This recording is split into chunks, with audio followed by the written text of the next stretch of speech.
What's going on, guys? Black Scout Survival, and today we're out here hiking. I thought it'd be a good day to do a video called bow drill for beginners. And we've done bow drill videos and friction fire videos in the past, but I really wanted to do a bow drill for beginners and really break it down into a basic system. So let's go ahead and get to it.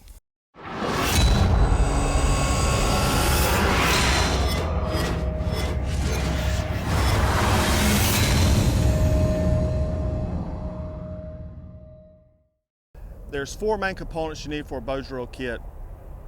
You need a hearth board,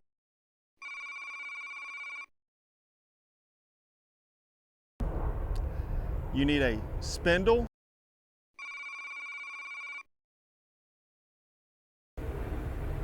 you need a bow,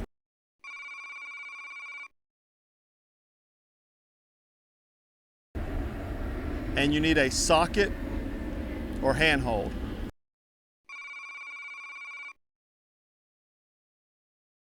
What's going on, guys? Black Scout Survival, and today we're going to be going over bushcraft skills, and this is going to be bow drill for beginners. And like I said, we've done videos in the past, but I wanted to do a kind of like breakdown and try to make it as digestible as possible.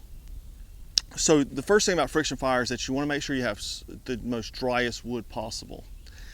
And I've seen guys use all different types of woods, even hardwoods like oak, to make a friction fire with. So the main thing is having dry wood.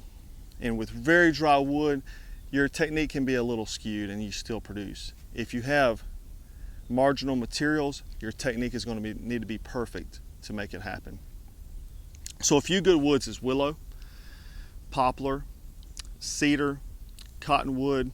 You can use dried pine, and check in your local area. There could be a lot of different ones that work in your area as well. In my area, those are a few that I use quite a bit. And like cedar and poplar, they can produce pretty much all components of the bow drill kit. You can make your tinder bundle out of the bark. You can also make cordage out of the bark. So pretty much you can make the whole thing from those two woods. Today I'm going to be using cedar. I brought this piece with me that I batoned in a previous video, I think a few months ago or a few weeks ago. It's probably be a few months ago by the time you see this video, but a few weeks ago I just had it. So, and then I just found this dead piece of cedar and sawed it off to use for my spindle out here today. You can see the bark's kind of dried off and falling apart. But anyhow, so like I was saying about the cedar, you can just twist and that bark, you can strip it off and it becomes tinder material to use for that friction fire. So we're going to start making our hearth board. And basically you can see this hearth board isn't even close to being perfect, but I'm going to show you that it works. It's going to work. So I'm going to just chop this in half. I could run it as it is now, but I'm going to chop it in half.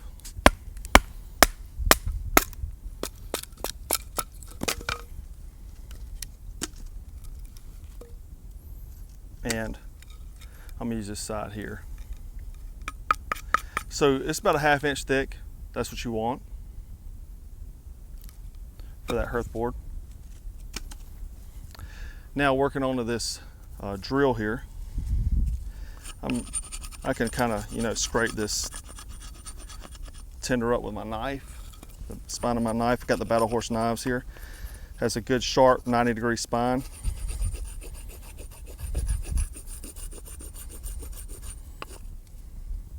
And I can kind of keep all this stuff to use for my tinder.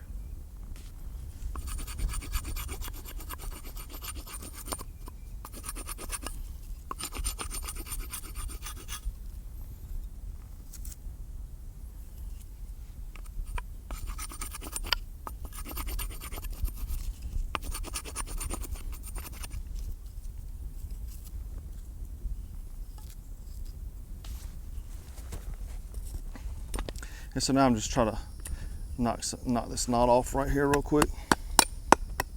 It's not really that important, but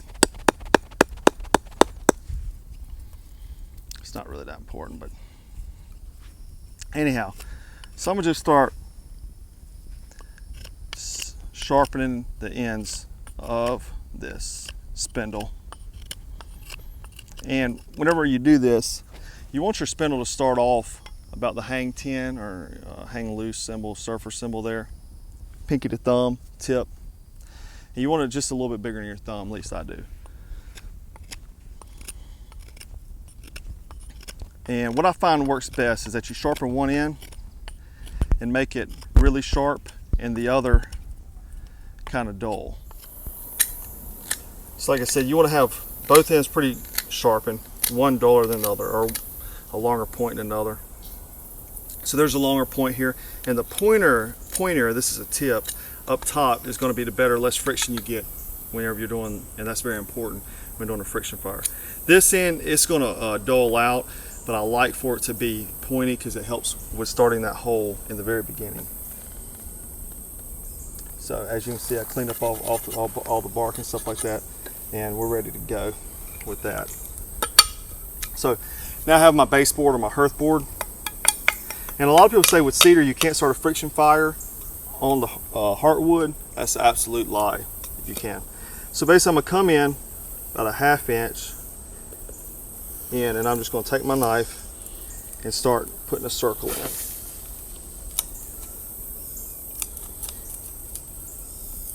And just work a circle in with the tip of your knife. And this is why it's important to have that point there, so it'll dig in right there. You don't have to have a huge point, just enough to get you by. So that should work there. The next component you're going to need is the bow. Like I said, this is my favorite bow. I always use it and carry it. I'm actually going to decorate it eventually. But anyhow, you want a slight bow in it, and pretty much from armpit to wrist is what you want ideally. And I like paracord. I use it all the time, so it's what I like. But you can use other cordage. You can make natural cordage, use bank line, all that kind of stuff too. So, okay, so the next component we're going to talk about is the hand socket. And I got a few different demonstration items here, examples. This is a hardwood oak, and you can see the burn mark there. When you're using wood like this, you can put a green leaf in there, stuff it in there, and it'll give it good friction, or any kind of petroleum gel or anything. It'll reduce that friction there. But you want it round, fit in your hand, you know, just baton it, salt and baton it, and that'll work for a natural one. Another natural option is a Native American firestone used by Native Americans doing Bowdrill, and it just has a hole there that I bore in there. The next thing is something I really love. This is from Creek Stewart, and it's got a ball bearing in there, so it's completely frictionless. Another item is the fire steel from Essie, and you can strike it like a fire steel, or use the center there for the bearing block. And then you can, you know, knives like this Survive knife has a bearing block built into the handle there, so you know, you always, when you have your knife, you have that ability as well, which is awesome. So those are a few hand socket examples there. Okay guys, so we're going to start and put in burn in this fireboard here, and I put the hole on the outside so whenever we're doing this, you can see it fill up whenever we get the notch carved in there. But basically when you're stringing, you want it about this tight, so it gives you that much, about when you just, you know, loose, it's about at that angle there, about a 45-degree angle. And then when you twist it, it really wants to flip out of there. And so what I do is I bring it all the way back and then pinch it between my finger and my thumb there. So you're just gonna put that pointy tip in there and put your foot kind of close to the hole. And this is just burning that in. You can see we got smoke already.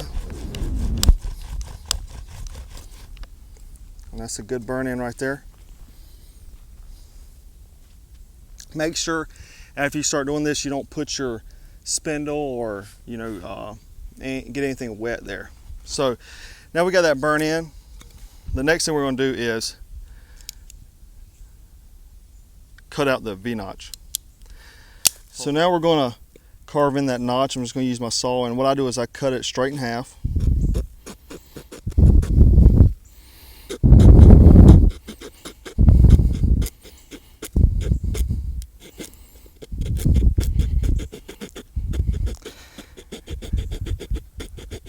And you're going to saw right about a quarter of the way into that hole.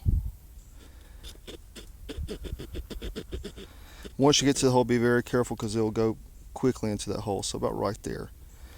And now I'm just going to start sawing kind of at an angle. And as I get in, I'm just going to turn my saw just like that.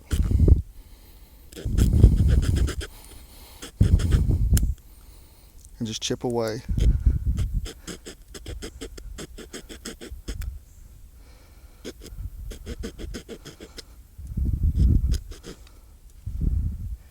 And so now you can see there, and I can take my knife and clean that up. So you're also going to need a good tinder bundle or bird nest. And like I said, cedar has amazing bark for that.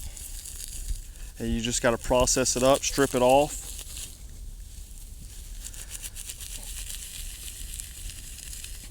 And just loosen it up.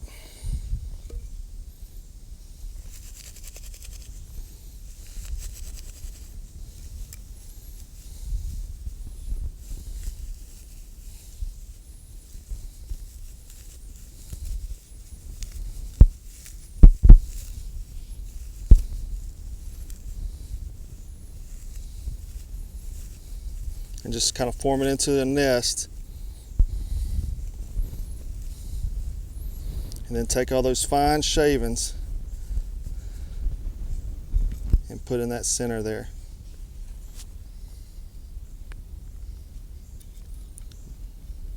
Or that fine dust, I should say. So there's your tinder bundle there. Now, because I'm sweating profusely, I'm going to take that other section of the board and sit it here, so that way I'm not directly over the hole, so I don't actually, get it wet and then have to start all over again. But another item you're going to need is some kind of catch pan. You can use a leaf or a piece of bark for that, and it's just going to go underneath here and catch this catch that tinder pile right there. Actually, I'm not going to use that. I'm going to use this one. Catch that tinder pile there, so you can take it and dump it into the bird nest. So now, like I said, you always want to make sure your drill is on the outside of your bowstring.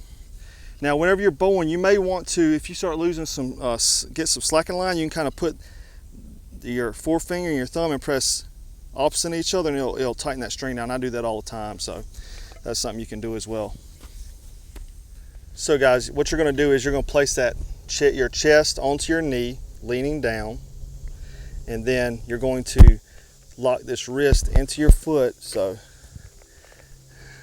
lean forward and put that pressure on your wrist there, and just start bowing. And at first, just kind of warm up the board. And once you get keep that bow level. And once you get smoke, you need to go for about another 40 or 50 seconds and just apply downward pressure and start spinning the bow quicker.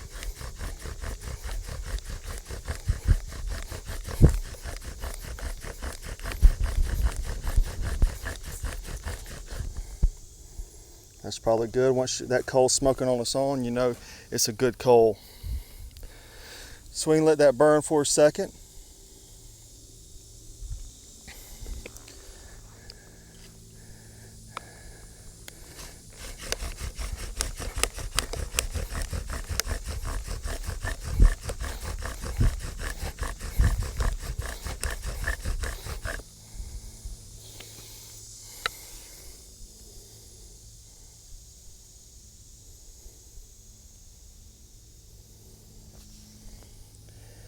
Just waft and give that coal some oxygen. Okay guys, now that we got that coal formed, let it just breathe a little bit and get some oxygen. Keep your components drying off the ground in case you need to do this over again.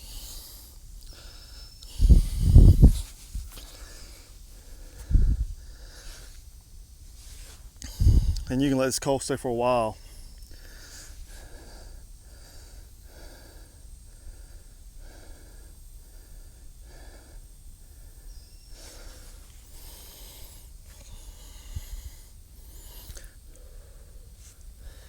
Alright, so it's good and formed. I'm going to take it in the pan and just roll it over in my tinder bundle there.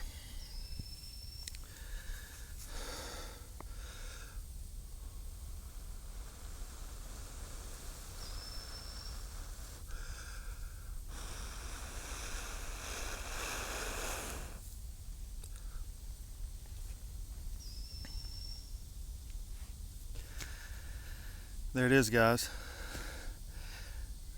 Bowdrill fire with cedar, Bowdrill for beginners. Hopefully we explained that pretty well and pretty easy to follow. So hopefully this helps you guys. If you have any questions or comments, or if anything I forgot to mention, drop a comment in the box or question in the box below. Please subscribe to our channel. It's put out a few new videos every week, and it's extremely hot out here. You got to forgive me sweating up a storm trying to do this Bowdrill. Bowdrill requires a lot of calories. So, but hope this helps you guys, and as always, thanks for watching.